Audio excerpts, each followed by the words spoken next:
What's going on, Magic fans? Mackenzie Thurkill here, and it's that time of the week again, an all-new episode of Orlando Magic Soundoff. I got the opportunity to sit down with two, I would say, very knowledgeable Orlando Magic fans, and we talked everything from Steve Clifford, team defense, and a little bit of college hoops, because March Madness, you got to do it, right? But before we get to the episode, I want to let everyone know that we are bringing back the Michelob Ultra Happy Hour this Wednesday night ahead of the Orlando Magic game. So I'm going to be joined by Quentin Richardson and Jason Williams, and we're just going to be chatting it up for an hour. So while you watch the show, think on some questions you want me to ask them and let me know in the comments. Well, enough of me. Let's get to the show. What's up, guys, and welcome to another episode of Orlando Magic Sound Off. I'm Mackenzie Thurkill, and today I am joined by Johnny and Christian. Guys, thank you so much for joining me today. It's going to be a really exciting episode, and I feel good about it. Are you guys ready? Yeah, I'm Yeah, excited. thanks for having us. Yeah, of course. All right, let's get it. So our first topic, I really want to talk about Steve Clifford and just the type of defensive team that we've really turned into under him. He's now been with the team for 2.5 seasons, and we've really have seen the progress we have made defensively under him with kind of just the mind that he has. So that's what I really want to start with. I know obviously statistically looking at our season, it's probably being like, oh, do we really want to talk about this? But yes, we do. So, of course, last year the Magic finished 9th in the category. The year before that, they were 8th. And obviously, prior to that, with Frank Vogel, they were 19th. So we have made strides underneath him. So I really just want to get your thoughts, just kind of off the cuff, of what you have seen and what you've liked about him as a head coach so far. Johnny, I'll start with you. Yeah, like you said, the team has been improving season by season. I think we broke the streak of back-to-back playoff appearances. I would like to, attribute that to the improved effort on the defensive end and what he's been able to put in place or implement with the team. So I like where we are. We're ascending, but there's still room to improve. But I think he's a great coach and it was a great hire. Christian? Yeah, defense wins games. I'm all about the defense, and I'm all about playing hard nose, being on top of them always. Defense always wins games. I think that's probably one of the main reasons why we made it into the playoffs last season. And this season, we've been in a lot of close games. I think we've lost a lot of games in the fourth quarter more than anything, or in the second half. But defense has kept us in there in so many games, especially dealing with all the injuries and stuff. Having a defensive mindset throughout all the players that step on that court is the main reason why we're competing in a lot of these games, but we just fall short many times in late in games.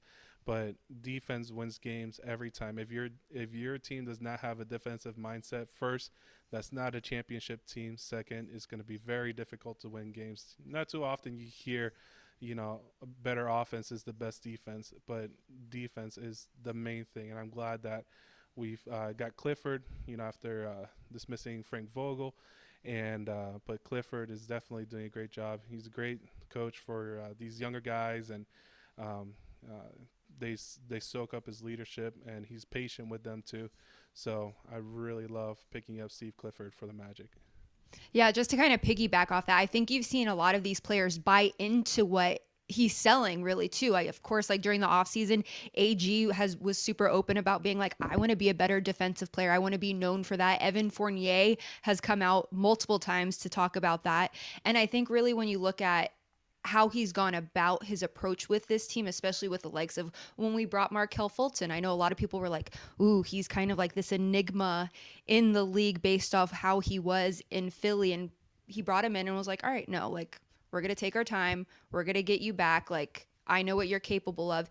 And he is also so good, I think, at keeping his team in line in terms of like the peaks and the valleys, because we have seen that a lot over the course of 2.5 seasons. Like I just think Mm-hmm. about back in, I think 2019, we were 11 games under 500, almost coming out of All-Star, and we were 5.5 games out from the final playoff spot. And we're actually very in a very similar spot, which I think a lot of people would be surprised to know, because currently on this current day, we're only 4.5 spots back from that current play-in spot. So there's a lot that can still happen, and I think a lot of people are so quick to say like, oh, we should just give up, when that's not going to be the case. Steve Clifford is not going to let that happen under Mhm. his reign. And I think there's a lot to be said about that. He's like, no, I want our team to be successful. And that's what we're going to do. We're going to keep pushing. We're going to keep persevering. And especially when we've seen what he's done with Vooch too.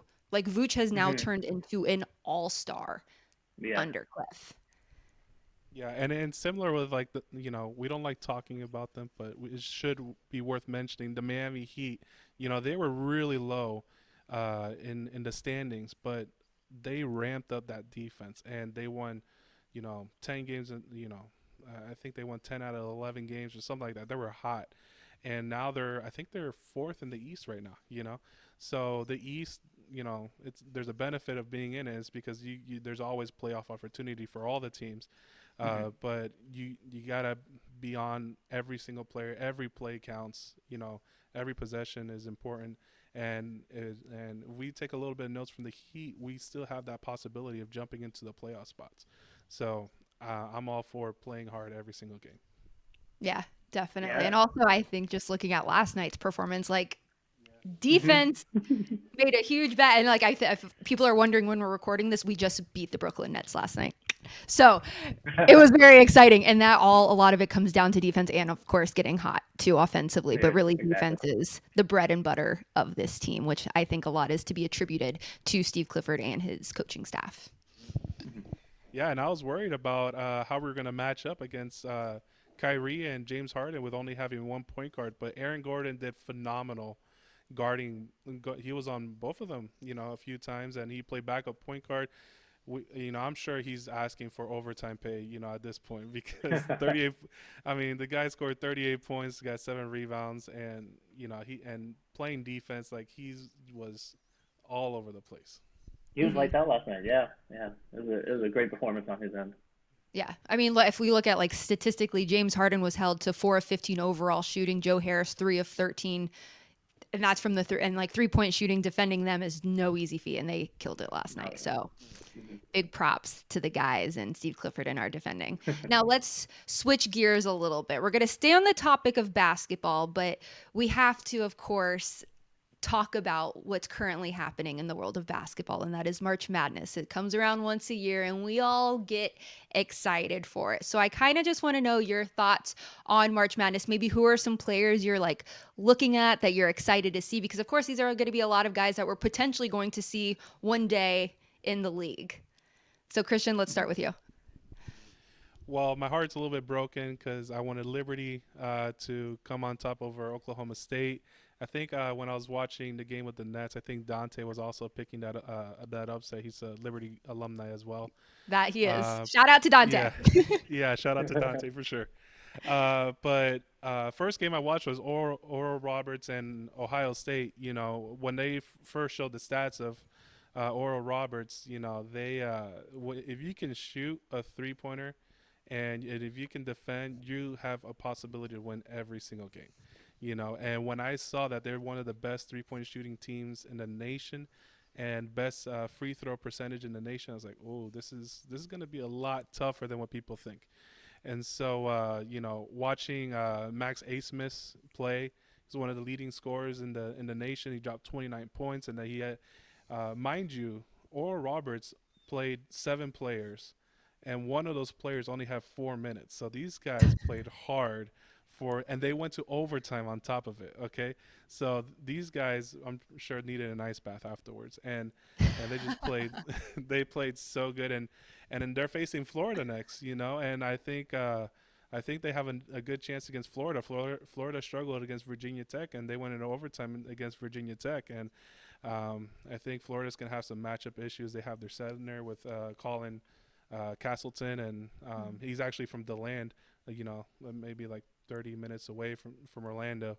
And he's going to be tough because he doesn't have much to guard. Everything is out on the outside for Oral Roberts. So it's going to be it's going to be another exciting game that I think they can win, and people shouldn't call it a fluke at all. For sure that game was really fun to watch. Christian with the breakdown. Yeah. Go on. Wow. Nicely done. Johnny, what are your Thanks. thoughts currently on March Madness and players you're looking out for? Well, Christian, sorry about the Liberty loss. I'm looking at Cade Cunningham out of Oklahoma State. He looks phenomenal, and I'm an FSU fan. I'm really being from Florida. So Raekwon Gray is one of the players, the forward there. They have a big game today, so pulling for them. I kind of picked them to win overall, so hopefully they don't mess up my bracket today. But yeah, go FSU.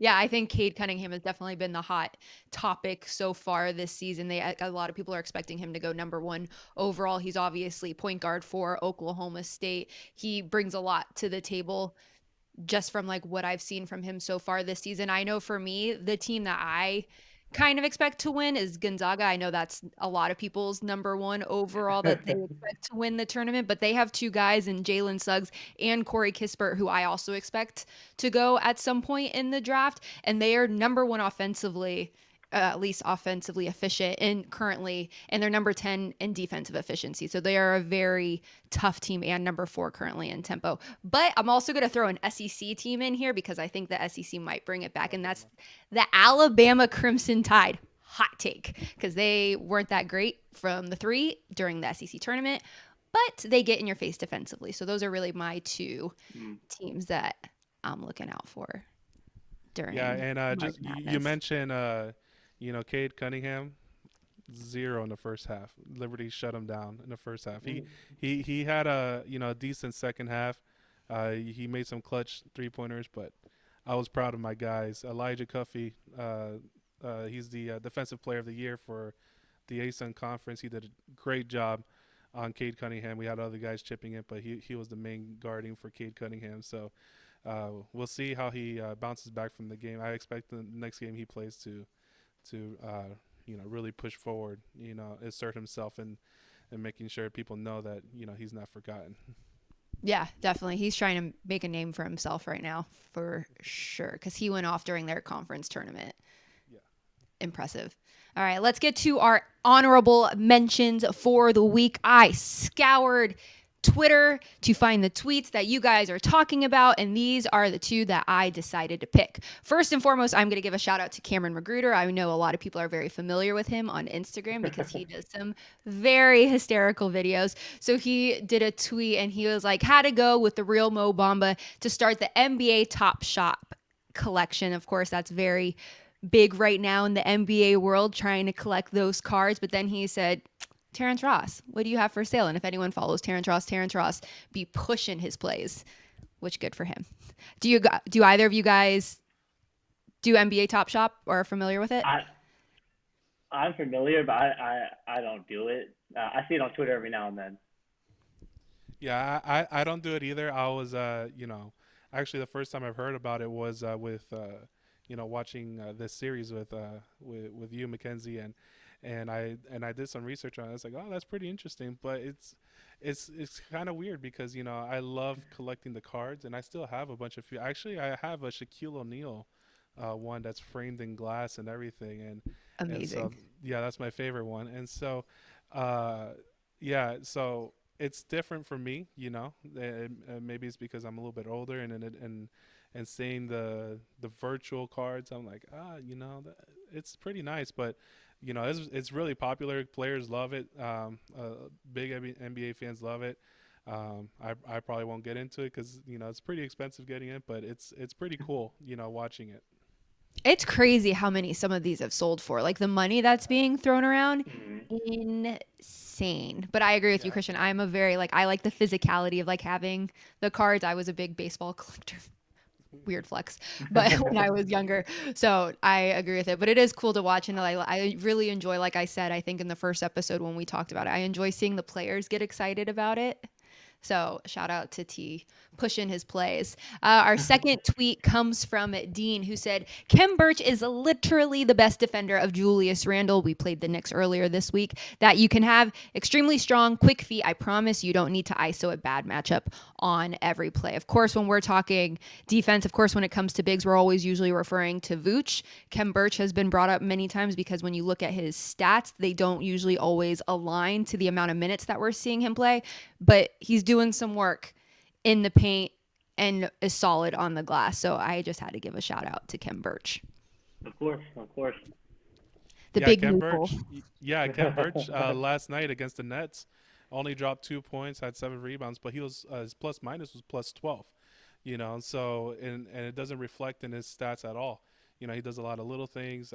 He guards well, a lot of tip balls. For potential offensive rebounds. He does so well. Coming in playing defense. And Julius Randle, yeah. He had a career high in assists, but it's because Ken Birch defended him so well that he kept on having to pass the ball away. So yeah, Ken Birch, hard-nosed defensive player, athletic, and don't be shy about that three, man. He's got a nice form on it, that corner three, and I know he's been working hard on it. He's just struggling to hit it, but don't be shy about it, man. You keep on shooting it, and we know you can hit it, get some little bit arc on it, and you're gonna get it. Guys, Johnny, Christian, thank you guys so much for coming on. It was absolutely amazing chatting with you guys. I think we covered a lot of ground today, and I appreciate so much of your insight on the Orlando Magic, and again, for joining me today. Thanks for having us. It was a lot of fun. Again, shout out to our guest on this week's episode. And if you ever want to be part of it, let me know in the comment section below. This is a show by the fans for the fans, and we want to hear your thoughts and opinions on the Orlando Magic. But before I wrap, I want to remind everyone to join us this Wednesday night, 6 o'clock on the Orlando Magic Facebook page. Quentin Richardson, Jason Williams, and I are just going to be chatting it up ahead of the Orlando Magic taking on the Phoenix Suns. So let me know what you want me to ask them. Thank you guys so much again for tuning in this week. And make sure you also hit that subscribe button so you never miss an episode of Orlando Magic Sound Off, as well as some of our other amazing Orlando Magic content. Well, that'll do it for me. I'll see you next week.